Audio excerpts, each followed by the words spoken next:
এই দেশে যারা দিন কায়েমের জন্য মন থেকে চেষ্টা চালাচ্ছে, এরা বিপদে পড়লে, মুসিবতে পড়লে, ষড়যন্ত্রে পড়লে সরাসরি রক্ষা করবে কে? আপনি যতই চেষ্টা করেন জীবনও আপনার মিশন সফল হবে না। আপনি ষড়যন্ত্র করবেন হয়তো 5 দিক থেকে। আল্লাহ পাক বলেন ওয়ামাকারু ওয়ামাকারাল্লাহু ওয়াল্লাহু খায়রুল মাকিরিন। ওরা ষড়যন্ত্র করে, আমি আল্লাহ কৌশল করি, আমি আল্লাহ সর্বোত্তম কৌশলী। সুতরাং আজকে এই দেশে যারা সত্যিই মন থেকে দিন কায়েমের জন্য নেমে পড়েছে, আপনি যতই তহমত তাদের নামে লাগিয়ে দেন না কেন, আপনার পেছনে শয়তান 5টা জাল যদি বিছিয়ে রাখে, এগুলো ষড়যন্ত্রের। আল্লাহ রাব্বুল আলামিন ওই লোকটার জন্য বাঁচাতে 10টা রাস্তা খুলে দেবে। ডাকসু নির্বাচন থেকে শুরু করে এই দেশে যতগুলো জায়গায় মন থেকে যারা সত্যি আল্লাহর দিনকে বিজয় করার জন্য বিভিন্ন রাস্তায় চেষ্টা চালাচ্ছে, তাদের পেছনে কত রকমের ষড়যন্ত্র আপনি চিন্তা করে দেখেন। জীবনে যেটা সে কল্পনা করে নাই, সেই দোষ তাদের উপরে দেওয়া হচ্ছে। আপনি দোষ 5 দিক থেকে দিয়ে কি করবেন? এই দোষ মোকাবেলা করে তাকে সঠিক জায়গায় রাস্তায় পৌঁছিয়ে দিয়ে 10টা রাস্তা খুলিয়ে দেওয়ার মতো শক্তি আল্লাহর আছে। ওয়াহদি ইলাইহি মাইয়ুনিব। যে ব্যক্তি সত্যিই ফিরে আসতে চায় মন থেকে, আল্লাহ তাকে বসিয়ে রাখে না। দিন কায়েমের জন্য তাকে আল্লাহ সিলেক্টেড করে, তাকে নির্বাচিত করে, তাকে পছন্দ করে। এই জন্য আমরা মনের ভেতরে আনন্দ সবাই নিয়ামতের শুকরিয়া হিসাবে আপনি পাবেন না, আপনাকে আল্লাহ নির্বাচিত করা লাগবে। এই জন্য আমার ভেতরে যে আনন্দ এখন পাচ্ছি, এই 33 বছরও অন্তত কত জায়গায় তো গেছি, আজকে একটু আনন্দ বেশি পাচ্ছি। এই কারণে জায়গায় বহু বাধা উপেক্ষা করে আজ আল্লাহ ওপেন করে দিয়েছে। বাংলাদেশে এখন 18 কোটির উপরে মানুষ, মাত্র 7 কোটি 20 লাখ মানুষ এখন চাচ্ছে এই দেশে আল্লাহর দিন কায়েম হোক। এই আয়াত অনুযায়ী এই 7 কোটি 20 লক্ষ মানুষকে আল্লাহ নির্বাচিত করেছেন, পছন্দ করেছেন, তাদেরকে দিয়ে আল্লাহ দিন কায়েম এই জমিনে করাবেই। কত ব্যথা কত ভাবে সয়েছ যে তুমি, তোমারি খুনে লাল তায়েফের ভূমি। ফেরেশতা এসে চাই ধ্বংসের হুকুম, লৌহ মাখা মোহাম্মদ প্রাণেতে হাসরাত। হে আল্লাহ ক্ষমা করো এ তায়েফবাসীর,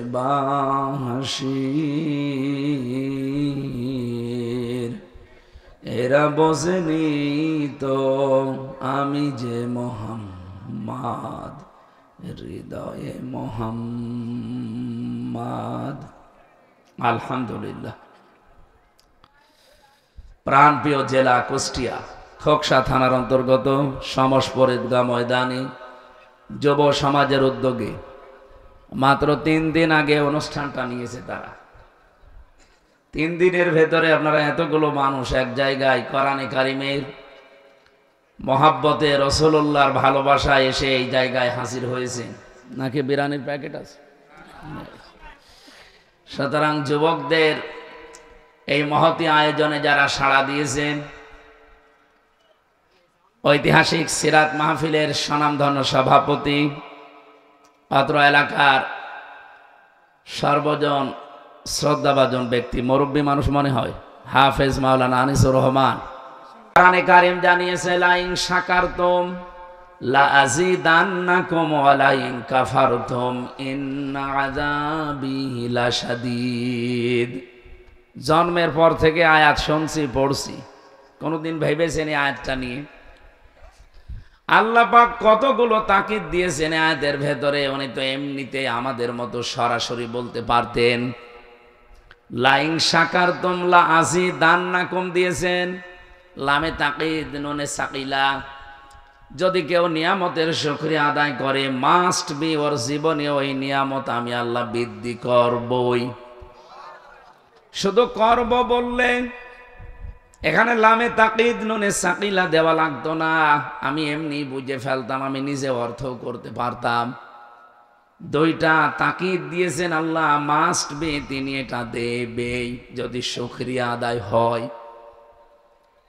এখন আমার প্রশ্ন, শুকরিয়া আদায় করতে হলে কি করা লাগে? শুকরিয়া যদি কোনো বিষয়ের দুনিয়াতে আপনি আদায় করতে চান, কমপক্ষে 3টা শর্ত দুনিয়ায় মানা লাগবে।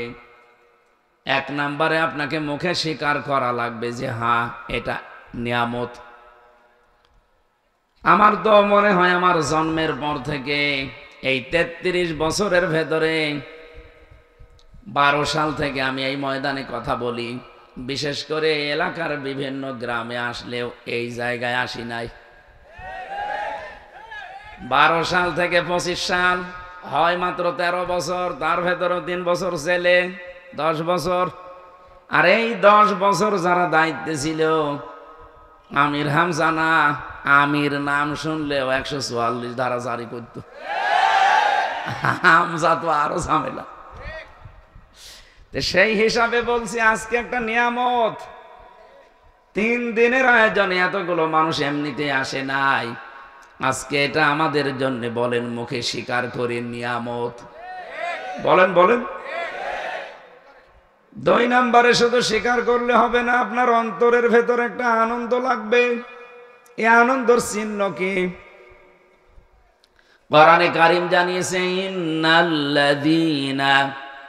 ইন্নামাল মুমিনুনাল্লাযীনা ইযা যুকিরাল্লাহু ওয়াজিলাত কুলুবুহুম।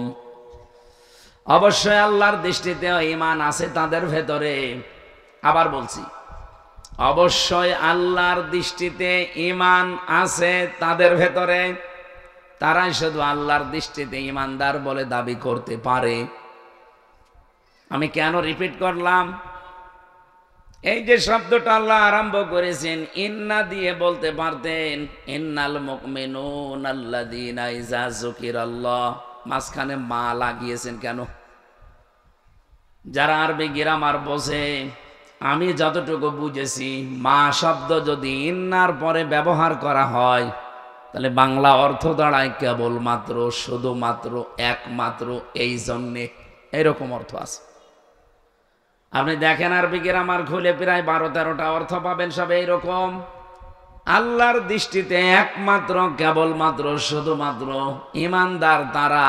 ওয়াজিলাত কুলুবুহুম ইযা যুকিরাল্লাহু ওয়াজিলাত কুলুবুহুম, যখন আল্লাহর নাম তাদের সামনে উচ্চারণ করা হয় ওই মানুষগুলোর অন্তরাত্মা কেঁপে ওঠে। এখানে ওয়াজিলাত কুলুবুহুম এই শব্দের ব্যাখ্যায় তাফসিরে ফি জিলালিল কোরআন সৈয়দ কুতুব রহমতুল্লাহ আলাইহি বলেন, আপনার অন্তর যে কেঁপে ওঠে এর চিহ্ন কি? এই আওয়াজ করা যাবে না। আপনার অন্তর কেঁপে ওঠে এর চিহ্ন কি? রব্বুল আলামিন বলেন ওয়াইদা সামিউ মা উনজিলা ইলার রাসূলি তারা আয়ুনাহুম তাফিদু মিনাদ দামি মিম্মা আরাফু মিনাল হক ইলা আখিরি আয়াত। সূরা মায়েদার ভেতরে এসেছে 7 নাম্বার পারার 1ম নাম্বার পৃষ্ঠায় আছে। নবী আপনি যখন কোরআনে কারীম শোনাবেন, আপনার উপরে যেটা নাজিল হয়েছে এটা যখন মানুষ শুনবে, যারা উপলব্ধি করতে পারে, যারা বুঝতে পারে, আপনি দেখবেন মনের অজান্তে তাদের চোখ দিয়ে পানি পড়ছে। কোরআনের আলোচনায় সবার চোখে পানি আসবে না, এটাকে আপনাকে বোঝার মতো যোগ্যতা থাকা লাগবে। আপনি যখন অনুধাবন করবেন যে কি বলতে চায় আর আমি কি করি, মনের ভেতরে যখন একটা উতাল পাতাল শুরু হবে, আপনি মনের অজান্তেই কখন কাঁদতেছেন নিজেও টের পাবেন না। আপনার এই দৃশ্য যদি তৈরি হয় তাহলে কিছু চিহ্ন আপনাকে এখনই দেখা যাবে ভেতরে। 1 নম্বরে শরীরের পশমগুলো দেখবেন খাড়া হয়ে গেছে। দেখেন তো আপনার দিকে তাকিয়ে, যদি মনে হয় যে হ্যাঁ পশমগুলো সব খাড়া হয়ে গেছে, 2 নম্বরে বাম স্তনের 2 আঙ্গুল নিচে একটা গোস্তের টুকরা আছে, এখানে কাপ ধরবে। 3 নম্বরে আপনার মনের ভেতরে একটা অনির্বচন শোক আপনি অনুভব করবেন, এটা টাকা দিয়ে কিনতে পাওয়া যায় না। এই বিষয়গুলো যখন আপনার 3.5 হাত বডির ভেতরে আপনি পাবেন, আপনি মনে করবেন মাস্ট বি আপনি অন্তরে শান্তি পাচ্ছেন। তাহলে নিয়ামতের শুকরিয়া আদায়ের শর্ত কয়টা বললাম? 3টা। বলেন বলেন। 1 নম্বরে মুখে স্বীকার করা, না এরকম ছাত্র এখনই ভুলে যাচ্ছেন। মুখে স্বীকার করা লাগবে যে হ্যাঁ সমস্পরে আজকের এটা নিয়ামত। বলেন বলেন। 2 নম্বরে আপনার মনের ভেতরে একটা অনির্বাচন শোক আপনি অনুভব করবেন, যেটা অন্তত আমি পাচ্ছি। এটা সবাই পাবে না, পাবে কারা? কোরআনে কারীম জানিয়েছে আল্লাহু ইয়াজতাবি ইলাইহি মাইয়াশা ওয়া ইয়াহদি ইলাইহি মাই ইউনিব। ইউনিব না উনিব? ইউনিব, ইয়ার উপরে পেশ আছে। আল্লাহ রাব্বুল আলামিন সূরা আশ-শূরার 13 নম্বর আয়াতের শেষের অংশে এটা জানিয়েছেন, আমি কাদেরকে দিয়ে এই আনন্দটা উপভোগ করাবো জানো? আল্লাহু ইয়াজতাবি ইলাইহি মাইয়াশা, যাকে আমি আল্লাহ আমার দ্বীনের জন্য নির্বাচিত করি। ইয়াজতাবি শব্দের শাব্দিক অর্থ হচ্ছে নির্বাচিত করা, পছন্দ করা, মনোনীত করা, সিলেক্টেড করা। আমার প্রশ্ন হচ্ছে, পৃথিবীতে এই যে সিস্টেমটা আল্লাহ দিলেন ইয়াজতাবি, এজতেবা মানে মনোনীত করা, নির্বাচিত করা। এই নির্বাচিত করা হয় যে পদ্ধতিতে, ওই পদ্ধতির নাম নির্বাচন। নির্বাচন ছাড়া যদি কেউ নিজে নিজেই নির্বাচিত হয়ে বলে আমিও, এতদিন যেটা ছিল এটাকে আগামীতে আবার চলতে দেবেন? কোরআনের বিরুদ্ধে চলে যাচ্ছে না? আজাহিদু ফিল্লাহি হাক্কা জিহাদি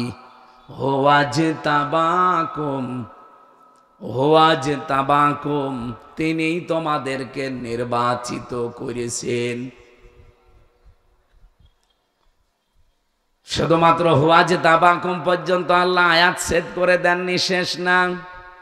ওমা জাআলা আলাইকুম ফিদ্দীনি মিন হারাজ, আল্লাহ যাদেরকে নির্বাচিত করেন, মনোনীত করেন, পছন্দ করেন, সিলেক্ট করেন, এই মানুষগুলো যদি সত্যি আল্লাহর নির্বাচিত হয়ে যায়, এরা দিনের উপরে চলতে গিয়ে যত বাধা বিপত্তি আসবে, এই বাধা বিপত্তি আল্লাহ নিজের পক্ষ থেকে সব সরিয়ে দেবে। এখানে হুয়ার ফাইল সরাসরি আমার আল্লাহ নিজে, এখানে কর্তা দুনিয়ার কেউ না।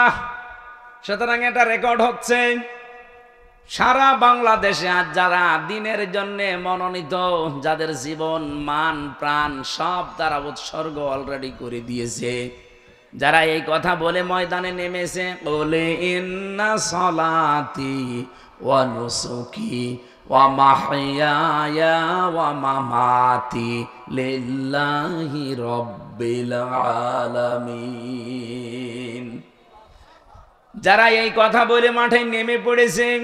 আর নেমে পড়ে কখন? আপনি আমি তো নামতে পারি না, আমাদের পেছনে বিভিন্ন রকমের ঝামেলা লেগেই থাকে, অথচ আমার মতো মানুষে কিন্তু দিন কায়েমের জন্য অলরেডি সব দিয়ে নেমে পড়েছে। যত বাধা বিপত্তি আসুক, যত রকমের উল্টা পাল্টা গালি গালাজ কথাবার্তারা, মিথ্যা তহমত তাদের ওপরে দেওয়া হোক, এই মানুষগুলোকে কিন্তু ফেরানো যায় না। বলেন, ইউজাহিদুনা ফি সাবিলিল্লাহি ওয়ালা ইয়াখাফুনা লাওমাতা লাইম, কোন তিরস্কারকারীর তিরস্কারকে তারা পাত্তা দেয় না। এটা আমি এই শব্দটা বোঝাতে এতক্ষণ পর্যন্ত পেঁচাচ্ছি। আল্লাহ পাক যাকে নির্বাচিত করেন তার দ্বীনের জন্যে, মাস্ট বি এই লোকটা বিপদে পড়লে অমা জাআলা আলাইকুম ফিদ্দিনি মিন হারাজ। জালারও ফাইল সরাসরি আল্লাহ নিচে, এখানে কর্তা অন্য কেউ না। আল্লাহর কসম, কোরআনের ওপর আমার 100% বিশ্বাস আছে।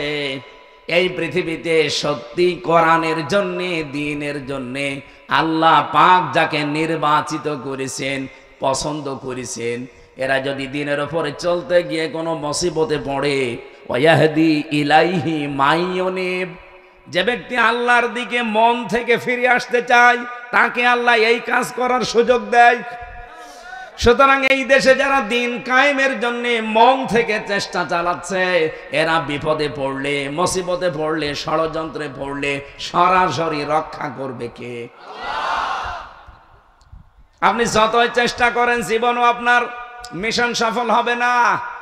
আপনি ষড়যন্ত্র করবেন হয়তো 5 দিক থেকে। আল্লাহ পাক বলেন ওয়ামাকারু ওয়ামাকারাল্লাহু আল্লাহু খায়রুল মাকিরিন। ওরা ষড়যন্ত্র করে, আমি আল্লাহ কৌশল করি, আমি আল্লাহ সর্বোত্তম কৌশলী। সুতরাং আজকে এই দেশে যারা সত্যিই মন থেকে দিন কায়েমের জন্য নেমে পড়েছে, আপনি যতই তহমত তাদের নামে লাগিয়ে দেন না কেন, আপনার পেছনে শয়তান 5টা জাল যদি বিছিয়ে রাখে, এগুলো ষড়যন্ত্রের।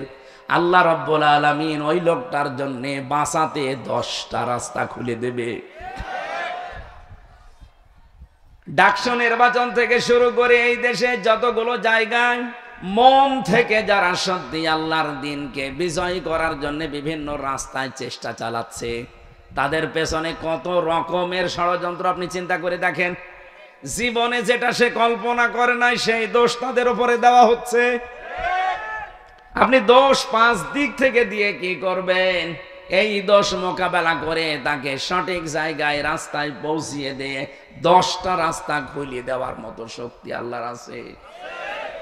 ওয়াহদি ইলাইহি মাইয়ুনিব, যে ব্যক্তি সত্যিই ফিরে আসতে চায় মন থেকে, আল্লাহ তাকে বসিয়ে রাখে না। দিন কায়েমের জন্য তাকে আল্লাহ সিলেক্টেড করে, তাকে নির্বাচিত করে, তাকে পছন্দ করে। এই জন্য আমরা মনের ভেতরে আনন্দ সবাই নিয়ামতের শুকরিয়া হিসাবে আপনি পাবেন না, আপনাকে আল্লাহ নির্বাচিত করা লাগবে। এই জন্য আমার ভেতরে যে আনন্দ এখন পাচ্ছি, এই 33 বছরও অন্তত কত জায়গায় তো গেছি, আজকে একটু আনন্দ বেশি পাচ্ছি। এই কারণে জায়গায় বহু বাধা উপেক্ষা করে আজ আল্লাহ ওপেন করে দিয়েছে। বাংলাদেশে এখন 18 কোটির উপরে মানুষ, মাত্র 7 কোটি 20 লাখ মানুষ এখন চাচ্ছে এই দেশে আল্লাহর দ্বীন কায়েম হোক। এই আয়াত অনুযায়ী এই 7 কোটি 20 লক্ষ মানুষকে আল্লাহ নির্বাচিত করেছেন, পছন্দ করেছেন, তাদেরকে দিয়ে আল্লাহ দ্বীন কায়েম এই জমিনে করাবেই। শুধু করাবে না, এই যে ইন্না মা আছে, একমাত্র শুধুমাত্র কেবলমাত্র হবেই হবে, তবেই তবে, এটাই এরকম অর্থ আসে। আল্লাহ যেখানে শব্দ চয়ন করছে নাকি ইয়ারকি মারার জন্য। সুতরাং নিয়ামতের শুকরিয়া আদায় শুধু এই মুখ পর্যন্ত, হোসাইন হুজুরের মতো এ পর্যন্ত খেয়ে একটা ঢেকর তুলে বললেন আলহামদুলিল্লাহ হবে, এটা একটা মাধ্যম, শব্দ একটা। আপনাকে প্রথমে স্বীকার করা লাগবে যে হ্যাঁ এটা নিয়ামত আল্লাহ। 2 নম্বরে আপনার মনের ভেতরে একটা আনন্দ অটোমেটিক আসবে। 3 নম্বরে এই নিয়ামতের শুকরিয়া আদায়ের জন্যে আল্লাহ যেটা বলেছেন ওইভাবে তারে ব্যবহার করা লাগবে। তাহলে শর্ত কয়টা? তাহলে আজকের এটা যদি নিয়ামত হয়, আমরা 1 নম্বরে স্বীকার করি কিনা বলেন বলেন। 2 নম্বরে আমরা মনের ভেতরে অন্তত, আমরা সবাই না পেলেও কিছু মানুষ অন্তত আনন্দ পাচ্ছি। কারা পাচ্ছেন দেখি? আন্দাজ হাত তুলবেন না, আমি কিন্তু বুকে হাত দিয়ে দেখবো। দেখেন তো,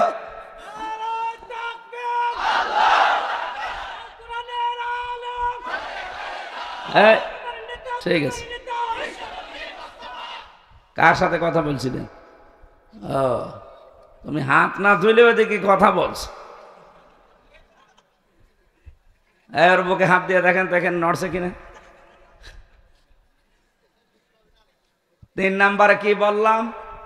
যে এখান থেকে যেটা পাওয়া যাবে এই নিয়ামতটা আপনার প্র্যাকটিক্যাল লাইফে আপনি কাজে লাগাবেন। কি পাওয়া যাবে?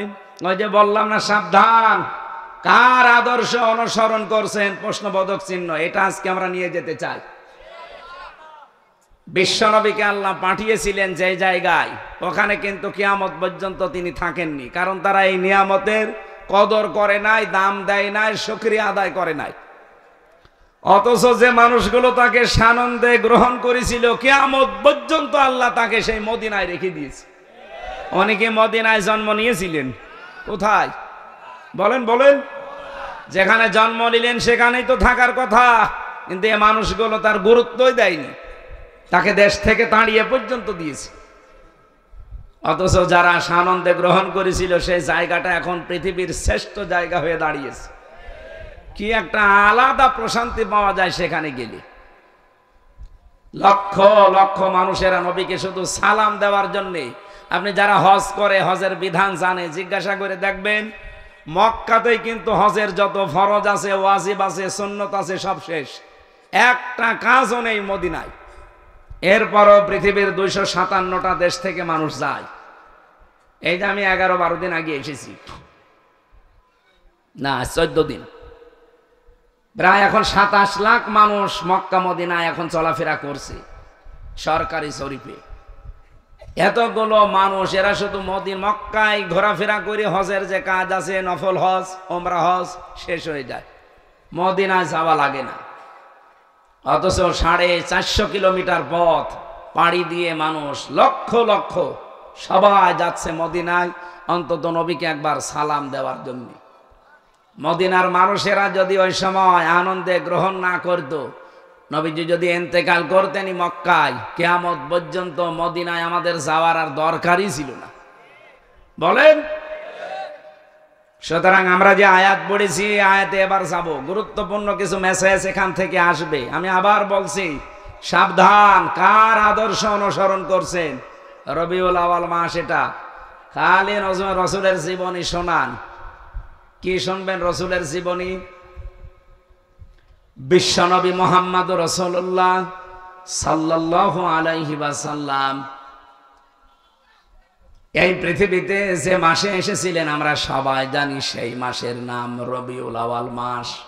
হয়তো মতান্তর আছে তার জন্মের তারিখ নিয়ে, কেউ 9 তারিখ, কেউ 12 তারিখ বলে। আমরা যেহেতু ওই সময় ছিলাম না, ঐতিহাসিকদের লেখা পড়ে আমরা এতটুকু জানি, 12 তারিখও সঠিক, 9 তারিখও সঠিক। আমার মনে হচ্ছে এখানে একটা প্রশ্ন আসতে পারে যে 2 তারিখে নবী জন্মগ্রহণ করলো কি করে? তাহলে আপনি সঠিকটা বলেন তো দেখি। আমি যদি হাফেজ আব্দুল্লাহ সাহেবকে বলি যে 12 কত হলে হয়, উনি যদি বলে 6 আর 6 12 হয়, হয়নি? বলেন বলেন। হোসাইন হুজুরকে বললাম 12 কত হয়, বলছে 10 আর 2 12 হয়, হয়নি? আমার টার্গেট হচ্ছে জন্ম। রবিউল আউয়াল মাসে উনি এসেছিলেন কোন তারিখে, ওইটা আমার উদ্দেশ্য না। এই মাসে আল্লাহ তাকে পাঠিয়েছেন, এই মাসটার ভেতরে কি আছে। আর রমজানুল মোবারকে যেহেতু কোরআনে কারিম আল্লাহ নাজিল করেছেন এই নবীর উপরে, রমজান তো আগেও ছিল পৃথিবীতে, কোনো মর্যাদা মূল্য কিছুই ছিল না, শুধুমাত্র নবীর উপরে রমজানে কোরআন নাজিল হওয়ার কারণে এত মর্যাদা বেড়ে গেছে। রবিউল আউয়াল মাস আগেও ছিল, কোনো মর্যাদা, কোনো দাম মূল্য ছিল না। মুহাম্মদুর রাসূলুল্লাহ এ মাসে আসার কারণে এ মাসটার দাম আমাদের কাছে অনেক বেড়ে গেছে। আমার প্রশ্ন হচ্ছে, শুধুমাত্র নবীর এই জন্ম রবিউল আউয়াল নিয়ে আনন্দ করলে হবে না। এই জন্ম থেকে শুরু করে 63টা বছর পার করে আবার এই রবিউল আউয়াল মাসেই তিনি ইন্তেকাল করেছিলেন। তার মানে পুরা 63 বছর এবার আপনাকে আগে জানা লাগবে। শুধু জন্মের ইতিহাস পড়েই যদি আপনি শেষ করে দেন, ওইটার আরবি নাম হবে মিলাদুন, যেটাকে আমরা মিলাদ বলে জানি। রবিউল আউয়াল মাস যেহেতু এখন এসেছে, অনেকে বিভিন্ন ভাবে পালন করছে। এই যে চট্টগ্রামের চনতি ময়দানে 19 দিন ব্যাপী একাধারে নবীর এই জীবনী আলোচনা হবে সেখানে। এক এক দিন এক একজনকে দিয়েছে। 19 দিন একাধারে তারা আয়োজনে সম্পৃক্ত। আমারে 18তম দিনে দিয়েছে। নবীজির বৈপ্লবিক জীবন, নবীজির বিপ্লব বলে একটা জীবন ছিল। ওই জীবনে কি কি করেছিলেন ওইটা আমারে বলা লাগবে ওই দিন। সহজ সরল ভাষায় সহজে যেন মানুষকে বিশ্বনবীর ওই জীবনটা শোনাতে পারি, বলে না আমিন। আজকে তো আর বৈপ্লবিক জীবন না, আজকে আর একটা নিচ্ছি। আমার মূল কথা হচ্ছে শুধু রবিউল আউয়াল আসলে আমরা মিলাদ শরীফ পড়বো, জিলাপি খাবো, খিচুড়ি খেয়ে শেষ করে দেব নাকি? মিলাদ যেমন আপনি পড়েন, আমি নিষেধ করি না, এই মুহূর্তে আপনাকে সিদ্ধান্ত নেওয়া লাগবে আমি মাস্ট বি মিলাদের সাথে সিরাত মানতে রাজি আছি। সে আয়াতই পড়েছি আজ সূরা আরাফ 35 আর 36 নম্বর আয়াত। আমি আবার সাবজেক্টটা বলছি, সাবধান, কার আদর্শ অনুসরণ করছেন। এটা এত বড় গুরুত্বপূর্ণ বিষয়। মরণের পরেই যে 3টা প্রশ্ন, তার 3 নাম্বার প্রশ্ন এইটা। বিশ্বনবীকে আপনাকে দেখিয়ে বলা হবে মান হাজার রজুল, এই লোকটাকে। আপনি যদি সত্যি এই রবিউল আউয়াল মাসে সিদ্ধান্ত নিতে পারেন যে নবী বাদে আমি কারো আদর্শ মানি না, কার আদর্শ অনুসরণ করছেন, প্রশ্নবোধক চিহ্ন, যেহেতু সিদ্ধান্ত নিয়ে যদি এই প্রশ্নবোধক চিহ্ন আজ আপনি মিটিয়ে দিতে পারেন, কসম আল্লাহ, কবরে যাওয়ার পরে আপনি দেখেই বলে ফেলবেন হাযা নাবিয়ুনা মুহাম্মাদুর রাসূলুল্লাহ। আর যদি শুধু রবিউল আউয়াল আসলে আপনি মিলাদ পড়ে শেষ করে দিয়েছেন, কিন্তু মিলাদে যেই কথাগুলো বলা হয় ওইটাও তো আপনার জীবনে পাওয়া যায় না। আমি একটু ভেতরে যাই।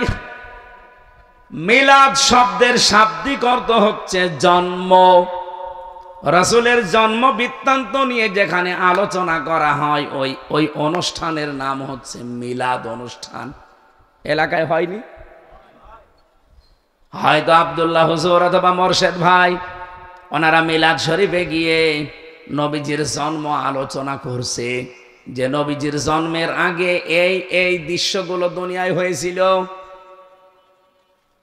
অথচ বিশ্বনবী পৃথিবীতে যে মিলাদ শরীফ আরম্ভ হবে তার যে জন্ম নিয়ে, উনি যে জন্মগ্রহণ করার পরে 3 জন মহিলার দুধ পান করেছিলেন। উম্মে আইমান নামে এক মহিলা, যেটা হযরতে আমিনা তার সাথে সব সময় ছিল। এই মহিলার দুধ নবীজি ছোটবেলায় পান করেছিলেন জন্মের পরে। 2 নম্বরে দুধ পান করেছেন তার মায়ের। 3 নম্বরে দুধ পান করেছিলেন এই পৃথিবীতে এক মহিয়সী নারী হযরতে হালিমাতুস সাদিয়া রাদিয়াল্লাহু তাআলা আনহা। যদিও এই মহিলা ওই দুধ পান করানোর পুরাটা সময় মুশরিকা ছিল। কথা বুঝতেছেন আমি কি বলছি? তাম পৃথিবীতে যত মহিলা ওই সময় ছিল, বিভিন্ন মহিলার দুধ নবীজিকে আল্লাহ পান করাতে পারতেন, মাত্র 3 জনের দুধ পান করিয়েছেন। উম্মে আইমান ওই যে যখন আসছিল, নবীজি বাবার কবর জিয়ারত করে আসার সময় মা মারা যায়, ওই সময় নবীজিকে দুধ পান করানোর জন্য তার কোলে তুলে দিয়েছিলেন আমেনা। এর বাবা তো নেই, আমিও চলে যাচ্ছি, দিয়ে গেলাম তোমার কাছে। ওখান থেকে দাদার কাছ পর্যন্ত পৌঁছাতে যে সময় লেগেছে, ওই মদিনা বা ইয়াসরিব থেকে মক্কা পর্যন্ত এই পুরাটা সময় যেই মহিলার দুধ নবী পান করেছিলেন ওনার নাম উম্মে আইমান। মায়ের দুধ খুব বেশি দিন পাননি তিনি। 3 নম্বরে যাই মহিলার দুধ সব চাইতে বেশি সময় ধরে পান করলেন, তার নাম হালিমা। আমি যে শিক্ষা দেব বলে এই পর্যন্ত আসলাম এইটাই। হযরতে হালিমা বলেন সিরাত ইবনে হিশামে পাবেন, তাকে আমি এই ডান স্তন মুখে দিলাম, তিনি পান করলেন। বাম স্তন মুখে লাগানোর সঙ্গে সঙ্গে বের করে দিলেন। 1 বার 2 বার 3 বার আমি তার মুখে লাগিয়েছি, 3 বারই তিনি বের করে দিলেন। চোখের ইশারা দিয়ে যেন আমাকে জানাতে চাই মা হালিমা, জোর করেন কেন? ডান স্তন এটা আমার অধিকার ছিল, হক ছিল, আমি পান করেছি। বাম স্তন এটা আমার অধিকার না, এটা আমার দুধ ভাই আব্দুল্লাহর অধিকার। কারণ আমি জানি আপনার একটা ছোট্ট ছেলে আছে, পৃথিবীতে তো আমি ভাইয়ের হক নষ্ট করার জন্য আসি নাই, এসেছি ভাইয়ের হক ফিরিয়ে দেওয়ার জন্য। কুষ্টিয়াবাসী যেই নবীর জীবনী শোনার জন্য, তার মিলাদ পড়ার জন্য বসে আছেন, সেই নবীর জন্মের কাহিনী বলছি। মায়ের কোলে বসে যেই নবী মায়ের হক ভাইয়ের হক ফিরিয়ে দেয়, মেরে খাই না, সেই নবীর উম্মত আমরা মিলাদ পড়তে এসে হাজারো বসে আছি ভাইয়ের হক মারার জম। এখানে ভাই মানে শুধু দুধ ভাই, আপন ভাই না। আল মুসলিম আখুল মুসলিম, মুসলমান মুসলমানের ভাই।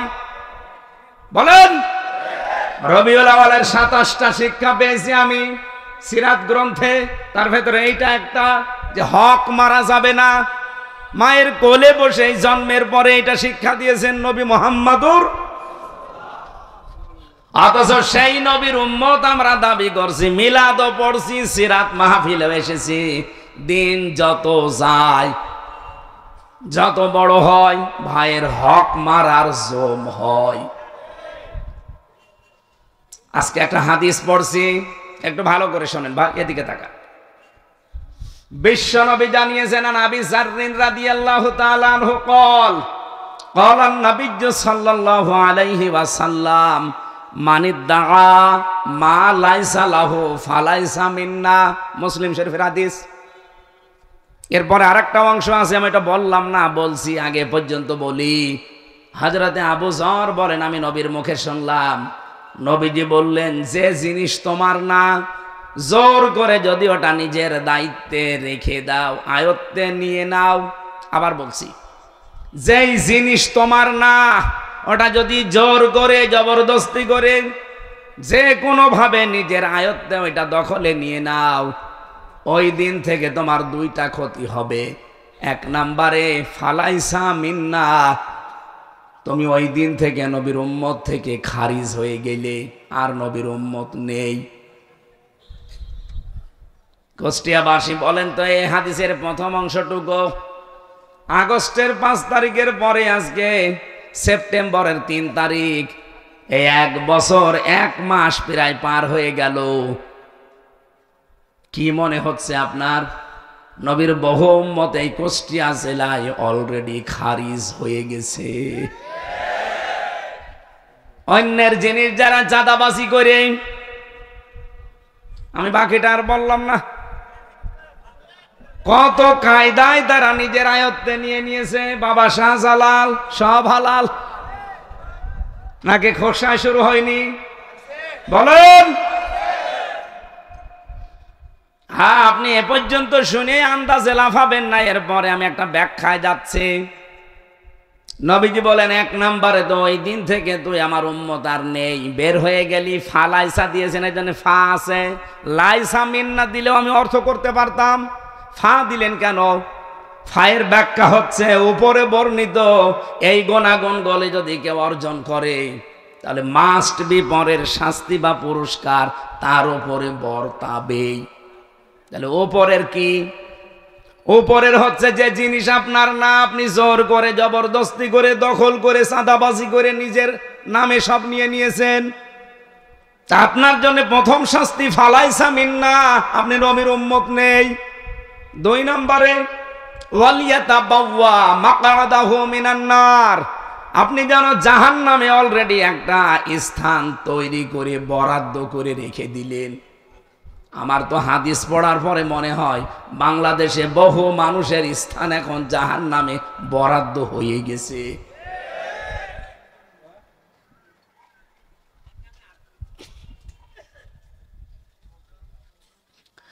কুষ্টিয়াবাসী বড় ভালোবাসি আপনাদেরকে, এটা রেকর্ড হচ্ছে। যারা যাদের জিনিসপত্র নিয়েছেন 1 বছর 1 মাসের ভেতরে জোর করে জবরদস্তি করে চাঁদাবাজি করে ছিনতাই করে রাহাজানি করে ফাঁকি দিয়ে ওটা ফেরত দিয়ে দেন। যতদিন ফেরত না দেবেন আপনি নবীর উম্মত আর নেই, খারিজ হয়ে গেছেন আপনি। 2 নম্বরে আপনি জাহান্নামে নিজের একটা স্থান অলরেডি তৈরি করে রেখেছেন, আপনি মরবেন আর চলে যাবেন। এবার আসেন পরের দ্বিতীয় ব্যাখ্যায়। এ পর্যন্ত বুঝেছেন কিনা বলেন? হ্যাঁ, এখানে আওয়াজ হচ্ছে কেন ভাই? এই কথা বলা যাবে না। দ্বিতীয় ব্যাখ্যাটা শুনলে হয়তো অনেকের আনন্দ লাগতে পারে, আমিও আনন্দ পাই। শোনেন, যেই জিনিস আপনার ছিল ওইটা হাতছাড়া করে ফেলেছিলেন, হারিয়ে ফেলেছিলেন, বেদখল হয়ে গিয়েছিল, এখন আপনার কাছে ওটা আবার ফেরত এসেছে, তাহলে আপনি ওই হাদিসের যে শাস্তি তার আওতা মুক্ত থাকবেন। কি বললাম বলেন? এই গল্প করে কে? যে জিনিস আপনার ছিল কিন্তু ওটা দখল হয়ে গিয়েছিল, যেভাবেই হোক অন্য কেউ নিয়েছিল, ওইটা আপনি আবার ফেরত পেয়েছেন, তাহলে হাদিসের যে শাস্তি ওই শাস্তির আওতা মুক্ত থাকবেন। আজ বাংলাদেশে কথা উঠেছে যে ইসলামী ব্যাংকও দখল হয়ে গেছে, ছিনতাই হয়ে গেছে, এরকম ডাহা মিথ্যা কথা আপনি বলেন কি করে? ইসলামী ব্যাংক যাদের ছিল তারা ফেরত পেয়েছে। ইসলামী ব্যাংক আপনার বাবার, মাথার ঘাম পায়ে ফেলে এই মানুষগুলো রক্ত পানি করে এই ব্যাংকটা বানিয়েছিল। এই জালেমরা এতদিন এইটা জোর জবরদস্তি করে দখল করে রেখেছিল, ওরা আবার ফেরত পেয়েছে। আপনি বলেন এর ভেতরে কোনো ফাঁক ফোকড় আছে? যারটা সে ফেরত পেয়েছে, কিন্তু আপনি কারটা নিলেন। কুষ্টিয়ার কবরহাটে খাজানা করে 100 কোটি টাকার উপরে চাঁদাবাজি হয়েছে, এগুলো তো সবই তার বাবার টাকা। 15 বছরে তার যদি 5 কোটি টাকার ক্ষতি হয়ে থাকে, আপনি আরো 95 কোটি টাকা অলরেডি তুলে ফেলেছেন।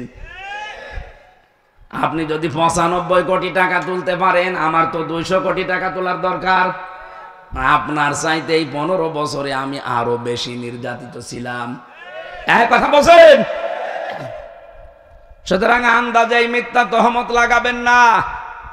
ইসলামী ব্যাংক ছিনতাই হয়নি, ডাকাতি হয়নি, চুরি হয়নি, যারটা সে ফেরত পেয়েছে, সুতরাং তাদের জন্য শাস্তি না। এই সমসপুর বাজারে কোনো দোকান যদি আপনার বেদখল হয়ে যায়, কেউ জোর করে জবরদস্তি করে ক্ষমতা দিয়ে কেড়ে নেয়, এখন আবার ওইটা আপনি ফেরত পেয়েছেন, আপনার গোনা হবে না, কিন্তু দোকানই আপনার না। কি বেশি বললাম? তাহলে খাপের খাপ মমতাজের বাপ মিলে যাচ্ছে। বহু মানুষ এই 1 বছর 1 মাসে জীবনে কোনোদিন চামড়ার স্যান্ডেল পাই দেয়নি, আর এখন 2 তলা স্যান্ডেল পাই দিচ্ছে। বাকি ইতিহাসগুলো নাই বলি। তাহলে যে কথা বলেছিলাম, মিলাদ পড়তে এসেছেন আপনি রবিউল আউয়াল মাসে, মিলাদের তো প্রথম শিক্ষা এইটা নবী জন্মের পরেই দিলেন যে ভাইয়ের হক নষ্ট করার জন্য আমি আসি নাই, এসেছি ভাইয়ের হক ফিরিয়ে দেওয়ার জন্যে। আমাদের এই শিক্ষাটা যেন বাংলার মানুষেরা নিতে পারে রবিউল আউয়ালে, বলেন আমিন। অন্য জেলার লোক না নি, কুষ্টিয়া মানুষ যেন নেয়। 2 নম্বরে, নবীজির সিরাত শোনার জন্য আপনি এসেছেন, আজকে লিখে দিয়েছেন ঐতিহাসিক সিরাত মাহফিল। আসেন এবার আমরা সিরাত নিয়ে কথা বলবো। সূরা আরাফ থেকে পড়েছি আমরা মাত্র 2টা আয়াত। আরাফ শব্দের শাব্দিক অর্থ হচ্ছে আলাপচারিতার স্থান, যেখানে আলাপ আলোচনা করা হয়। কিন্তু আয়াতের যে ব্যাখ্যা, এই নামকরণের যে ব্যাখ্যা, ঐতিহাসিক প্রেক্ষাপটে পেয়েছি ওয়াবাইনাহুমা হিজাব ওয়ালাল আরাফি রিজালুন ইয়ারিফুনা বিসিকুল্লাম বিসিমাহুম। রব্বুল আলামিন বলেন, একটা পর্দা দিয়ে তাদেরকে আলাদা করা হবে। জান্নাত এবং জাহান্নামের মাঝে একটা পর্দা দেওয়া থাকবে, একটা প্রাচীর। এই দেওয়ালের উপরে কিছু মানুষকে আল্লাহ দাঁড় করাবেন। এদেরকে জান্নাতেও দেবেন না, জাহান্নামেও দেবেন না। সাহাবী প্রশ্ন করলেন, ওয়ানাদা ওয়াসহাবাল জান্নাতি আন সালামুন আলাইকুম লাম ইয়াদখুলুহা ওয়া হুম ইয়াতমাউন। যারা জান্নাতি মানুষ তারা তাদেরকে সালাম জানাবে, জাহান্নামী মানুষ যারা তাদের দিকে ফ্যাল ফ্যাল করে তাকিয়ে থাকবে। সাহাবীর প্রশ্নের জবাবে নবীজি বললেন, এরা কিন্তু জান্নাতে যেতে পারবে না, এদেরকে আল্লাহ জাহান্নামেও দেবে না, এই প্রাচীরের ওপরেই দাঁড় করিয়ে রাখবে। অখোকসাবাসী বলেন তো, কিয়ামতের দিন যদি আল্লাহ আমাদেরকে ওই প্রাচীরের ওপরে দাঁড় করিয়ে দেয়, জান্নাতেও দিচ্ছে না, জাহান্নামেও দেবে না। হাদিসের শেষ অংশে আমি পাইনি যে নবীজি এ কথা বলেছেন যে তাদেরকে আল্লাহ দেবে কোথায়। তার মানে ওইভাবে দাঁড়িয়ে থাকা লাগবে। খুব গুরুত্বপূর্ণ একটা বিষয়। সাহাবীর প্রশ্নের জবাবেই নবীজি বললেন, আল্লাহ তাদেরকে যে জান্নাতে দেয় না, কারণ জানো ওদের সব ছিল ভালো, শুধু মার বাবার সাথে আচরণ খারাপ ছিল। বাংলাদেশে বহু পুরুষ আমরা আছি, ছেলে আছি, সব ভালো আমাদের, কিন্তু মা বাবার সাথে সম্পর্ক ভালো না। কথা বলেন না কেন? তাদের হক তো আদায় করা হয় না, তাদের আলাদা করে দেওয়া হয়, বৃদ্ধাশ্রমে রেখে আসে। এই দোষ শুধুমাত্র সন্তানদের একা না, এর পেছনে যারা কলকাঠি নাড়ি তারা হচ্ছে মেয়েরা, বিশেষ করে বউ আর শাশুড়ি। এরকম বউ আর শাশুড়ি আছে কার? হাত তোলেন তো, 2 হাত তোলেন। আছে, 2-1 আছে। মেয়েরা এসেছেন কিনা আমি জানি না। আমার মা বোনেরা, শুধু নামাজ পড়া, রোজা রাখার, কালো বোরকা পরাই এবাদত না, শাশুড়িকে নিজের মায়ের মতো মনে করা এবাদত। আল্লাহর কসম, আমি নিজে একজন স্বামী, বাস্তবতা কিন্তু এইটাই। ছেলেরা সব সময় তার মায়ের সাথে বাবার সাথে জড়িয়ে থাকা জিনিসকে ভালোবাসে বেশি। আমার 33 বছর বয়স এখন, বাড়িতে গেলে আমার মায়ের আঁচল ধরে এখনো মুখ মোছা লাগে। আমি নিজে দেখেছি 90 বছর বয়স মায়ের, 70 বছর বয়স ছেলের। এত বড় ছেলেকে মা 2 হাত দিয়ে পিটাচ্ছে, অথচ ছেলে কান্নাকাটিও করে না, দৌড়েও যায় না, আরো মাথা ঠেলে দিয়ে বলে মা মারেন। মায়ের কাছে ছেলে ওই 70 বছর না, ওর বয়স এখন ওই 3 বছরই আছে। আমার 33 বছর বয়স, তাতে কি হয়েছে? আমি সেই হামজা, মানে 5 বছরের হামজায় আছি।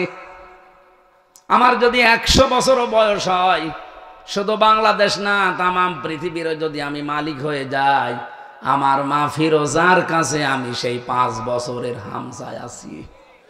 বলেন, মায়ের আঁচলটা, এর সাথে জড়িয়ে যারাই থাকবে তাদেরকে ছেলেরা বেশি ভালোবাসে। বৌমা যারা এসেছেন, আমি নিজের থেকে যেহেতু পরীক্ষিত বলছি, আপনি যদি সত্যি স্বামীর মন পেতে চান, স্বামীর ভালোবাসা মন থেকে পেতে চান, মায়ের সাথে আপনি জড়িয়ে থাকবেন, আপনি নিজের শাশুড়ির মেয়ে হয়ে যাবেন। যত বেশি মিশতে পারবেন তার খেদমতে, তার সাথে কথাবার্তার আচরণে, দেখবেন দূর থেকে আপনার স্বামী তত বেশি আপনার দিকে ঝুঁকবে। হাজারো পরিবারে আমরা মেনে নিতেই পারছি না, অথচ হাদিস হচ্ছে নেককার মহিলা ওইটা যে 5 ওয়াক্ত নামাজ আদায় করে, রোজা রাখে, নিজের শরীরকে হেফাজত রাখে, আর স্বামী যেটা পছন্দ করে ওইটা জায়েজ হলে স্ত্রীও পছন্দ করে। বলেন তো, স্বামীর সাথে তার মা বাবা থাকবে, এটা স্বামী পছন্দ করে না? বলেন বলেন। এখানে একটা স্বামী দেখাতে পারবেন যারা বলে যে মা বাবা জাহান্নামে যাক? প্রত্যেকটা স্বামীর মনে এই আকাঙ্ক্ষা, আমি গরিব হই ধনী হই, আমি খেয়ে থাকি না খেয়ে থাকি, আমার মা বাবা আমার সাথে থাকবে। বলেন বলেন বলেন। এরকম স্বামী আছেন কারা? দেখি হাত তোলেন তো। আলহামদুলিল্লাহ। সম্মানিত মা বোনেরা, যদি সামনে ক্যামেরা দেওয়া থাকে, প্রজেক্টর দেওয়া থাকে, একটু দেখেন আপনার স্বামী হাত তুলেছে কিনা। সব স্বামী আমি চাই যে আমরা, আমার মা বাবা আমাদের সঙ্গে থাকবে, কিন্তু দুঃখজনক হলেও সত্য, 100টার 98টা বউ এটা চাই না যে শাশুড়ি আমাদের সাথে থাক। আর এটা জায়েজ কাজ, আপনার স্বামী চাচ্ছে, পছন্দ করছে, আপনি চান না কেন? আমাকে জাহান্নামে দেওয়ার জন্য আপনি নিজেই যদি উঠে পড়ে লাগেন, তা আপনার মতো বউ বিয়ে না করে আমার একা একা থাকা ভালো ছিল। তাহলে অন্তত আরাপ নামে ওই প্রাচীরে দাঁড়ানো লাগতো না। এক কথা বলছেন। সাহাবী প্রশ্ন করলেন, হে নবী, ওদের আল্লাহ জাহান্নামে দেবে না কেন? বিশ্ব নবী বলেন, ওদেরকে আল্লাহ জাহান্নামে দিচ্ছে না এই কারণে ওরা সব কিছু বাদ দিয়েছিল।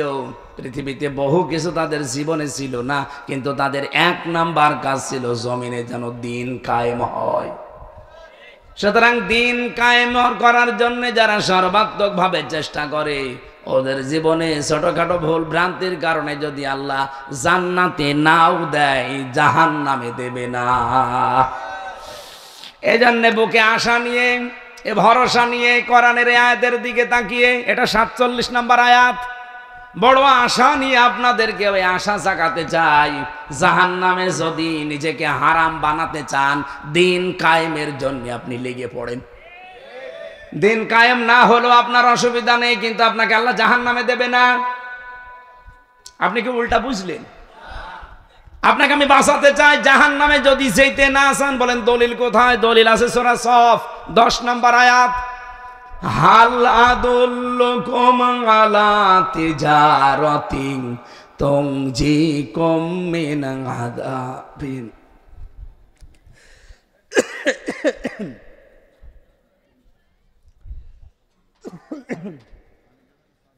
ভালো, এটা ভালো।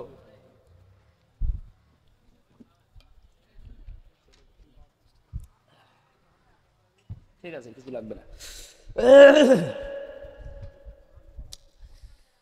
মানে যে গদি দেওয়ার পরেও পেছনে ব্যথা করে, ওরা এমন পিটানো পিটিয়েছিল রিমান্ডে, শক্ত জায়গায় তো বসতেই পারি না, গদি দিয়েও এই যে 10-15 মিনিট পরে ওঠা লাগে।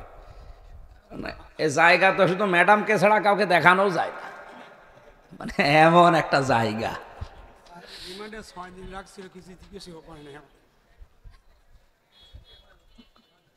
এই জন্য বসে থাকা খুব কঠিন হয়ে যায় একাধারে।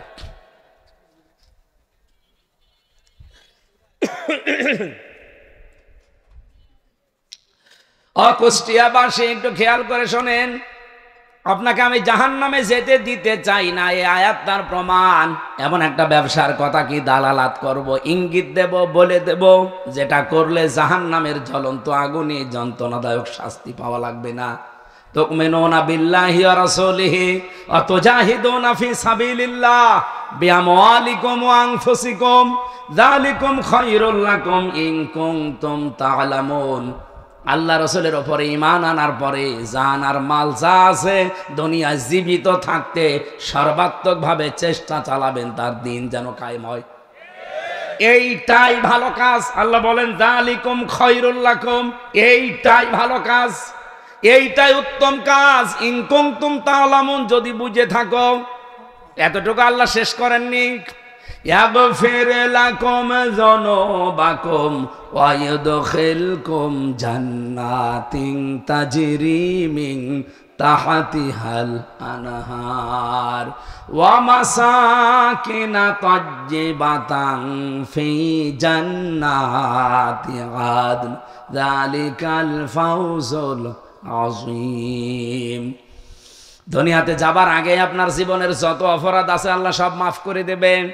এমন একটা বাগানে প্রবেশ করাবে যার তলদেশ দিয়ে নদী আর নহর প্রবাহমান থাকবে। আল্লাহ এতটুকু শেষ করে দিলে আয়াতটা আমি পড়তাম না, এর পরের শব্দটুকুর জন্য আমি পড়িছি। রব্বুল আলামিন আনহার বলার পরে দেখেন শব্দ চয়ন, এদিকে তাকান। আল্লাহ পাক বলেন জান্নাতিন তাজরি মিন তাহতিহাল আনহার, এতটুকু শেষ করে দেননি। ওয়া মাসাকিনা তাজ্জিবাতান, আল্লাহ সাকানুন না দিয়ে মাসাকিন দিলেন কেন? মাসকানুন না দিয়ে মাসাকিন বহু বচন দিয়েছেন।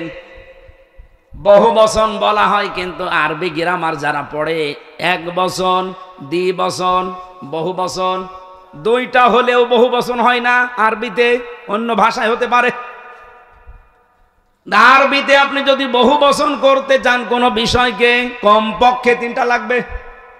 তার মানে আল্লাহ এখানে বোঝাতে চেয়েছেন, কোন মানুষ যদি সত্যি দিন কায়েমের জন্য চেষ্টা করে দুনিয়ায় জান মাল দিয়ে, তাকে যে জান্নাত দেওয়া হবে একটা না, কমপক্ষে 3টা। আমি কথা বোঝাতে পারিনি? মাসাকিনা দিয়েছেন আল্লাহ এই বহু বচন এই কারণে, আল্লাহ মাস কানুন দিলে অর্থ তো একটা করতাম। আপনাকে অবশ্যই আল্লাহ কমপক্ষে 3টা এমন পবিত্র জান্নাত দান করবে যার নাম আদন। নাম কি? আইন দাল নুন আদনুন বলা হয়। জান্নাতের যে স্তরগুলো আছে, কোরআনে আমি 100টা স্তর পেয়েছি জান্নাতের, তার ভেতরে এইটার নাম হচ্ছে জান্নাতুল আদন। রব্বুল আলামিন শেষের দিকে বললেন, যালিকা হুয়াল ফাউজুল আযীম। জীবনের জন্য এইটাই মহা সফলতা। জোরে বলেন সুবহানাল্লাহ। আল্লাহ আপনাকে যদি জাহান্নামে না দেয়, তাহলে আপনার জীবন সফল নয়। ওদিকে জান্নাতেও দিচ্ছে না। হ্যাঁ, সফল হবে কোন সময়? ফামান যুহজিহা আনিন নার ওয়া উদখিলাল জান্নাতা ফাকাদ ফাজ। সূরা আলে ইমরান 185 নম্বর আয়াতের মাঝের অংশে আছে, জীবন তো সফল হবে ওই লোকটার যাকে আল্লাহ জাহান্নামের আগুন থেকে বাঁচিয়ে দিয়েছে আর জান্নাতে প্রবেশ করিয়ে দিয়েছে।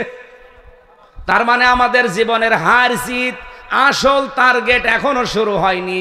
আসল জীবনের হার জিত, আসল সফলতা যেই দিন আল্লাহ জাহান্নামের আগুন থেকে পুরাটা বাঁচিয়ে জান্নাতে প্রবেশ করিয়ে দেবে। আর আপনাকে স্থানে যারা আছে তাদের জীবন কিন্তু সফল না, কারণ তারা জান্নাতেও যেতে পারছে না, জাহান্নামেও যাবে না।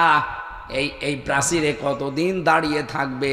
এই হাদিসের শেষে যেহেতু আমি আর পাইনি, কেউ পাইনি, নবীজি আর বলেনও নি। এখানে আছে লাম ইয়াদখুলুহা ওয়া হুম ইয়াতমাউন। তমাউন শব্দের শাব্দিক অর্থ হচ্ছে নিজেকে আত্মতৃপ্তি লাভ করা। তাদেরকে জান্নাতেও প্রবেশ করানো হচ্ছে না, জাহান্নামেও দেওয়া হচ্ছে না, কিন্তু তারা তৃপ্তি পাচ্ছে না। আমাদের কারো কপালে যেন এই প্রাচীর না জোটে। অন্তত জাহান্নামে তো যেতে চাই না, জাহান্নাম থেকে আল্লাহ যেন মুক্ত করে বাঁচিয়ে দিয়ে জান্নাত পর্যন্ত সবাইকেই পৌঁছিয়ে দেয়। বলেন আমিন। এবার আল্লাহ আমাদের নাম ধরে ডাকলেন, ইয়া বানি আদামা ইম্মা ইয়াতিয়ান্নাকুম রুসুলুম মিনকুম ইয়াকুসসুনা আলাইকুম আয়াতি। হে বনি আদম সন্তান, যদি তোমাদের কাছে তোমাদের ভেতর থেকে কোন রসুল আসে, ইয়াকুসসুনা আলাইকুম আয়াতি, তারা বর্ণনা করে তোমাদেরকে আমার আয়াতগুলো শোনার। প্রশ্ন হচ্ছে, আল্লাহ রসুলুন বহু বছর না দিয়ে রসুলুন দিলেন কেন? এখন কি দুনিয়ায় রসুল আছে? বলেন বলেন। তাহলে এই আয়াতটা ভুল না, মানে আপনি মিলিয়ে দিন। রসুল না দিয়ে আল্লাহ রসুলুন দিলেন কেন? রসুল 1 বছর, রসুলুন বহু বছর। এটা তো 1500 বছর আগে নাজিল হওয়া। মোহাম্মদ রাসূলুল্লাহ শেষ রাসূল, তিনি আর নেই। আল্লাহ কেন রসুলুন দিয়েছেন? এই জবাব পাওয়ার জন্য আশা লাগে। এখন যেহেতু রসুল নেই দুনিয়ায়, কিন্তু রসুলের নায়েব আছে, স্থলাভিষিক্ত মানুষ আছে, তার নাম বলেন বলেন। আল উলামা ওয়ারাসাতুল আম্বিয়া, আলেমরা হচ্ছে নবীর নায়েব, স্থলাভিষিক্ত উত্তরাধিকারী। সুতরাং রাসূলুল্লাহ যেভাবে তেলাওয়াত করে করে বর্ণনা করতেন আল্লাহর আয়াতগুলো, এই কাজ যারা হাতে নেবে তাদের কথা যদি কেউ শুনে নিজেকে পরিবর্তন করে নেয়। আজকে হামজা এখানে কথা বলছে, হাফেজ আব্দুল্লাহ কথা বলছে, আরে আমরা তো শুধুমাত্র মানুষ, আমাদের নামের আগে হাফেজ, মাওলানা, মুফতি, মুহাদ্দিস, মুফাসসির লেখা আছে। এজন্য আমরা এখন আর সাধারণ না, আমরা এখন নবীজির নায়েব। নবীজি থাকলে যেই কাজ করতে কোরআন দিয়ে, আমরা যদি ওই কাজ ওইভাবে করতে পারি, তাহলে মানুষের দায়িত্ব কি হবে? ফামানিত্তাকা, যে ব্যক্তি এই কাজগুলো শোনার পরে নিজেকে সংবরণ করবে, নিজেকে বাঁচিয়ে রাখবে। এ তাকওয়া শব্দের শাব্দিক অর্থ বাঁচিয়ে রাখা। নিজেকে বাঁচিয়ে রাখবে কিসের থেকে? আল্লাহর অবাধ্যতা থেকে। ওয়াসলাহা, নিজেকে সংশোধন করে নেবে। এই সংশোধনের ব্যাখ্যায় হয়তো মোরশেদ ভাই বলতে চাচ্ছিলেন, সময় পাননি, পড়াটা বলতে পারেননি। আমরা এবারে ব্যাখ্যায় যাচ্ছি। আপনি নিজেকে সংশোধন করার নিয়ত নিয়ে আজকে এখানে বসা লাগবে। এতদিন আমার জীবনে যাই হয়েছে, ভুলে হোক জেনে হোক হয়ে গেছে। এখন আমার জীবন কি আমি বুঝে ফেলেছি, আমার জীবনটা কিচ্ছু না। চোখ বন্ধ হয়ে গেলে আমার কোনো মূল্য আর নেই। সুতরাং এই মুহূর্তে আমি সিদ্ধান্ত নেব যে আমি সংশোধন হয়ে যাব, আমি ইসলাহ হব। আল্লাহ পাক বলেন এই দুইটা গুণ যদি আমার রাসূলদের কথা, আলেমদের কথা মতো শুনে নিজেকে পরিবর্তন করে নিতে পারো, ফালা খাউফুন আলাইহিম ওয়ালা হুম ইয়াহজানুন, কোনো ভয় নেই তোমাদের জন্য, কোনো চিন্তা নেই। বলেন সুবহানাল্লাহ। পক্ষান্তরে সিস্টেম অপর পৃষ্ঠায় দেখুন, ওয়াল্লাযীনা কাযযাবু বিআয়াতিনা, যারা আল্লাহর এই আয়াতগুলো শোনার পরে মিথ্যা প্রতিপন্ন করবে, মিথ্যা মনে হবে তাদের কাছে, না এরকম কথা বলেই থাকে। ও আব্দুল্লাহ 50 বছর এরকম কথা বলছে। ওয়াস্তাকবারু আনহা, কোরআনের ব্যাখ্যা শোনার পরে যে মানুষগুলো অহংকার করে তার থেকে মুখ ফিরিয়ে চলে যাবে, উলাইকা আসহাবুন নার, এরা জাহান্নামের অধিবাসী, হুম ফিহা খালিদুন, চিরদিন এই অহংকারের কারণে জাহান্নামে থাকবে। এরকম অহংকারী মানুষ বাংলাদেশে নেই। হাতে পায়ে ধরতে শুধু বাকি আছে, তাছাড়া আর বাকি আছে কি বলেন? এত করে বিভিন্ন কায়দা কৌশল করে উদাহরণ দিয়ে দিয়ে বোঝানো হয়, এরপরে ওই কুকুরের লেজের মতো যা ছিল তাই। সুলাইমান নবী একবার জিনদেরকে বলেছিলেন যে একটা মসজিদ বানাও। মসজিদ ওরা ঝকমক করে বানিয়েছে, বিউটিফাই করে বানিয়ে আবার ভাঙ্গা আরম্ভ করেছে। সুলাইমান নবী এসে বলছে মসজিদ কই? বলছে বানিয়েছিলাম, আবার ভেঙে ফেললাম। কেন? আপনি তো বলেননি যে মসজিদ করার পরে কি করা লাগবে। মসজিদ বানানোর পরে চিন্তা করলাম কাজ তো নেই, কি করি, ভেঙে ফেলি। সুলাইমান নবী বলে ঠিক আছে, একটা কাজ দেই, মসজিদ বানানো শেষ করো, আর এরপরে একটা কুকুরের লেজ সোজা করো, আমি যতদিন না আসি। মসজিদ বানানো হয়ে গেছে, একটা কুকুর নিয়ে এসে লেজ টানে, সোজা হয়, ছেড়ে দেয়, কাছে যায়। কি গো, এভাবে হবে না, তেল নিয়ে আয়, মোবাইল নিয়ে আয়, তেল মোবাইল নিয়ে টানে, লম্বা হয়, ছেড়ে দেয়, কাছে যায়। এ কি কুকুর না কলেরা? এভাবে হবে না, বাঁশ নিয়ে আয়, জায়গা মতো বাঁশ দে, টাইট করে বেঁধে রাখ। 7 দিন একাধারে বাঁশ দিয়ে বেঁধে রেখেছে, ওর লেজ যেই খুলে দিয়েছে আবার যা ছিল তাই। সুলাইমান নবী এসে দেখছে ওরা টানা টানিতে ব্যস্ত। কি গো, কি হুজুর, কি কুকুর এত টানি লম্বা হয়, মনে হয় যে হ্যাঁ ভালো হয়ে গেছে, যেই ছেড়ে দেই আবার কাছে যায়। আমার তো মনে হচ্ছে 54 বছরে দেশের দায়িত্বে যারা ছিল অধিকাংশ চরিত্র এই কুকুরের লেজের মতো। বহু কায়দায় আমরা তাদেরকে কাঁটো দিয়েছি, টানাটানি করেছি, মানববন্ধন করে, সংবাদ সম্মেলন করে, কত মিছিল মিটিং করে, কত রকমের কত কথা বলে বলেছি ভাই থামেন না, মনে হয় যে ভালো হয়ে গেল, যেই ছেড়ে দেয় আবার কাছে দেয়। কি বলি বোঝেন তো নাকি আন্দাজে? অনেক মানুষ মনে তো হাসতেছেন। আমাদের বহু মানুষের চরিত্র এখন হয়েছে কুকুরের এই লেজের মতো। না, আমরা এভাবে আর থাকতে চাই না। যারা অহংকার করে মুখ ফিরিয়ে চলে যাবেন, আল্লাহর কসম আপনি জাহান্নামী, এ ফতোয়া আমার আল্লাহ নিজে দিয়েছেন। এরপরের অংশটা আর একটু কঠিন। ফামানা যালামু মিম্মান ইফতারা আলাল্লাহি কাযিবান আও কাযযাবা বিআয়াতি। রব্বুল আলামিন বলেন বহু মানুষ এই দুনিয়ায় এমন আছে তারা আমি আল্লাহর কাছে সব চাইতে বড় জালেম। আল্লাহ কিন্তু এসমে তাফজিল দিয়েছেন, ছোট জালেম না বড় জালেম। আল্লাহর দৃষ্টিতে সব চাইতে বড় জালেম ওই লোকটা যে আল্লাহ সম্পর্কে আন্দাজে মিথ্যা কথা বলে। আর এটা সব চাইতে বেশি বাংলাদেশে।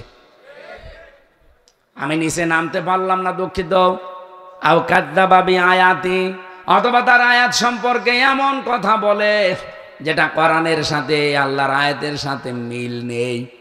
উলাইকা ইয়ানালুহুম নাসীবুহুম মিনাল কিতাব হাত্তা ইযা জাতুহুম রুসুলুনা ইয়াতাওয়াফাউনাহুম। অবশ্যই এদের কাছে কিতাব থেকে নির্ধারিত অংশ পৌঁছে যাবে। আমি খুব তাড়াতাড়ি করছি, 11টা পর্যন্ত সময় নিয়েছিলাম, হয়ে গেছে। এই জন্যে হঠাৎ করে যখন তাদের সামনে মৃত্যুর ফেরেশতারা চলে আসবে, ক্বালু, তারা এসে জিজ্ঞাসা করবে, আইনা, কোথায়, মা কুনতুম তাদউনা মিন দুনিল্লাহ, আল্লাহকে বাদ দিয়ে, আল্লাহর বিধান বাদ দিয়ে যাদের পেছনে ছোটাছুটি করতে, দৌড়াদৌড়ি করতে, কোথায় তারা, তাদেরকে ডাকো। তারা সবাই মিলে জবাব দেবে, ক্বালু দাল্লু আন্না, তারা আজ আমাদের থেকে উধাও হয়ে গেছে। এই আয়াতটা যে কত বাস্তব তার বাংলা বাস্তব প্রমাণ মিয়া রফিকুল ইসলাম, ব্যারিস্টার মিয়া রফিকুল ইসলাম। আপনি তাকান তার দিকে, বিএনপির মন্ত্রী ছিল, স্থায়ী কমিটির সদস্য ছিল, অথচ লোকটা আজকে বয়সের ভাড়ে নুয়ে পড়েছে, পড়ে আছে। তার স্ত্রী তাকে ছেড়ে চলে গেছে আল্লাহর কাছে, ছেলে মেয়েগুলো ছেড়ে দিয়েছে। তার কাছে দলীয় একটা লোকও যায় না, দেখাও করে না, কাজের মহিলা নিয়ে পড়ে আছে বছরের পর বছর হাসপাতালে। আল্লাহ বলেন, ক্বালু দাল্লু আন্না, মরণের সময় যখন এসে ফেরেশতারা তাদেরকে আঁকড়িয়ে ধরবে, এই সময় বলবে, কই তারা যাদেরকে আল্লাহর বিধানের উপরে, তোমার আল্লাহর বিধানের উপরে যাদেরকে উপরে তুলে দিতে, আল্লাহকে বাদ দিয়ে অন্য যাদের পেছনে ছোটাছুটি করতে, কোথায় তারা? এক বাক্যে ওরা বলবে, তারা উদাও হয়ে গেছে আমাদের থেকে। ওয়াশাহিদু আলা আনফুসিহিম আন্নাহুম কানু কাফিরিন, নিজেদের প্রতি জুলুম করেছি এই কথা তারা ওই সময় স্বীকার করবে আর বলবে, অবশ্যই আমরা কাফের ছিলাম। বলেন নাউজুবিল্লাহ। রব্বুল আলামিন বলেন, এক বাক্যে আমি তাদেরকে শোনাবো, ক্বালা দুখুলু ফি উমামিন ক্বাদ খালাত মিন ক্বাবলিকুম মিনাল জিন্নি ওয়াল ইনসি ফিন্নার, প্রবেশ করো ওই জাতির ভেতরে, তোমাদের পূর্বে যারা এই পৃথিবী থেকে বিদায় নিয়েছে, এরকম মানুষের তৈরি করা আইনের পেছনে ঘুরে ঘুরে জিন আর মানুষের ভেতর থেকে যাও, তাদের মাঝখানে জাহান্নামে যাও। কুল্লামা দাখালাত উম্মাতুল লানাত উখতাহা, যেই প্রবেশ করবে জাহান্নামে, যাবার পরে ওদের পূর্ববর্তী নেতাদের সাথে দেখা হবে, তখন লানত দিতে থাকবে। হাত্তা ইযা দারাকু ফিহা জামিয়া, তারা সেখানে যেই পেয়ে যাবে ওদের ওই পূর্বপুরুষদের বাপ দাদা পরদাদা অথবা নেতা নেত্রী, এদেরকে, এটা আমি বানাচ্ছি এখন, বলেন বলেন বলেন তো আজটা কত বাস্তব।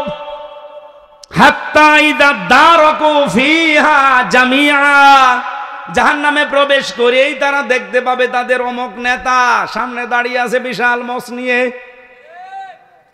রব্বুল আলামিন বলেন, ক্বালাতে উখরাহুম লিউলাহুম রব্বানা হাউলাই আদাল্লুনা ফাতিহিম আযাবান দিফাম মিনান নার, এ মানুষগুলো ওদের দেখেই রেগে যাবে, বলবে, রব্বুল আলামিন এরাই আমাদেরকে পথভ্রষ্ট করেছিল, তোমার আইন আমাদেরকে মানতে তো দেয়নি, আর তোমার আইনের পক্ষে থাকলে উল্টা পাল্টা করতো।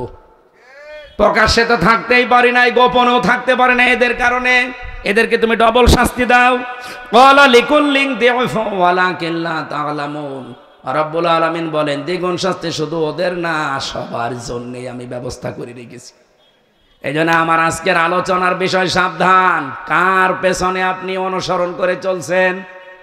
রবিউল আউয়াল মাসেও যদি আপনি নবীজিকে অনুসরণ করার সিদ্ধান্ত নিতে পারেন, বাকি জীবনে নিতে না পারেন, বিশ্বাস করেন, কসম করে বলছি, আপনিও ওই দলে কিয়ামতের দিন আফসোস ছাড়া আর কিছুই পাবেন না। তখন বলবেন, আল্লাহ হাউলাই, এই যে মানুষগুলো আদাল্লুনা, এরা আমাদেরকে পথভ্রষ্ট করেছে, এদের আদর্শ মেনে আজ জাহান্নামে এসেছি, এদেরকে দ্বিগুণ শাস্তি দেন, আযাবান দিফাম মিনান নার। আল্লাহ ধমক দিয়ে বলবেন, ক্বালা লিকুল্লিন দিফুন, প্রত্যেকের জন্যই দ্বিগুণ শাস্তি। আমার মনে হয় বাংলাদেশে বহু মানুষ এই আয়াতের ভেতরে আছে। কথা না বোঝার ভান করে থাকলে আপনাকে ঝোড়ে কোদাল দিয়েও বোঝানো যাবে না। আশা করছি আপনি বুঝে ফেলেছেন। এই মুহূর্তে নিজের মত পাল্টান। রবিউল আউয়াল মাসে নবীর আদর্শ ছাড়া, বিশ্ব নবীকে ছাড়া জীবনের কোন জায়গায় কাউকে আমি মানি না। যাকে মানবেন কিয়ামতের দিন তার সাথে আপনি জাহান্নামে যাবেন। এটার দলিল হচ্ছে সূরা হুদ ৯৮ নাম্বার আয়াত, ১২ নাম্বার পারা, ১২ নাম্বার পৃষ্ঠার প্রথম নাম্বার লাইনে আছে, ইয়াকদুমু কওমাহু ইয়াউমাল কিয়ামা ফাআওরাদাহুমুন নার ওয়া বিসাল বিরদুল মাওরুদ। কিয়ামতের দিন যেই নেতা জাহান্নামে যাবে, ওই নেতার যত অনুসারী কর্মী সবাই তার সাথে জাহান্নামে যাবে। আল্লাহ আমাদেরকে আয়াত থেকে যে মূল মেসেজ, অনুসরণ করতে হলে যার তার পেছনে যাওয়া যাবে না, একমাত্র মুহাম্মদুর রাসূলুল্লাহকে যারা মেনে চলে, চোখ কান বন্ধ করে তাদের অনুসরণ করে, আল্লাহ কিয়ামতে তাদের সাথে যেন জান্নাতুল ফেরদাউসে পৌঁছিয়ে দেন। 11:15 বেজে গেছে, এখন আর কথা বলা ঠিক হচ্ছে না, আরো ছিল অনেকগুলো, আজকের মতো এই শেষ। আল্লাহুম্মা আমিন। রব্বানা আতিনা ফিদ দুনিয়া হাসানা ওয়া ফিল আখিরাতি হাসানা ওয়া কিনা আযাবান নার। যতটুকুই বলেছি আল্লাহ জীবনে সেট করে দাও। যে যুবকগুলো মাত্র 3 দিনের ব্যবধানে বিশাল আয়োজন করেছে, এই যুবকদেরকে যে মা পেটে নিল, আল্লাহ মায়ের পেট তুমি কবুল করে নাও। এই যুবকদেরকে আর কোনো খারাপ পথে দিও না, নবীর আদর্শ মতো, নবীর বিশ্ব নবীকে আদর্শ মেনে চলার তৌফিক তাদেরকে দাও। এদের যাদের কর্মজীবন নেই, আল্লাহ যুবকদের একটা হালাল কর্মজীবনের ব্যবস্থা করে দিও। সম্মানিত মা বোনদেরকে খাদিজার মতো, আয়েশার মতো বানিয়ে দাও। অনেক পরিবারে অশান্তি আছে স্বামী স্ত্রীর ভেতরে, আল্লাহ তুমি শান্তি দান করো। এ মাহফিল যাদের মাধ্যমে এসেছি, শেখ সাইদুল ইসলাম সাইদ ভাই, হাফেজ মাওলানা গোলাম মোর্শেদ ভাই, যত যুবকদেরকে সাথে নিয়ে তারা আমাকে কোরআন হাদিসের কথাগুলো বলার জন্য এ পর্যন্ত নিয়ে এসেছে, প্রত্যেকের জীবন মঞ্জুর করো। হাফেজ আব্দুল্লাহ, হাজার হাজার হাফেজের উস্তাজ, আল্লাহ তার হায়াতে থাকতে বা সিহাতে কল্যাণ দান করো। মাওলানা হোসাইন মাহফুজ বিভিন্ন জায়গায় আমার সাথে থাকে, এই ছেলেটা তার বাবাকে হারিয়েছে, আল্লাহ বাবাকে খবরে মাফ করে দাও। আমার মা বাবা বেঁচে আছে, তাদের হায়াতে তাজ্জেবা সিহাতে কল্যাণ দান করো। আমার সন্তান হাজি ফারেহা, এই ফারিহা জান্নাত অসুস্থ হয়ে আছে, আল্লাহ তুমি তাকে শেফায়ে কামেলা আজেলা দাও। রব্বুল আলামিন সারা দেশে কোরআনের কথাগুলো বলার জন্যে যে মানুষটা আমার বয়ে নিয়ে বেড়ায়, সাদ্দাম হোসেন, তোমার যুবক বান্দাকে তুমি কবুল করে নাও।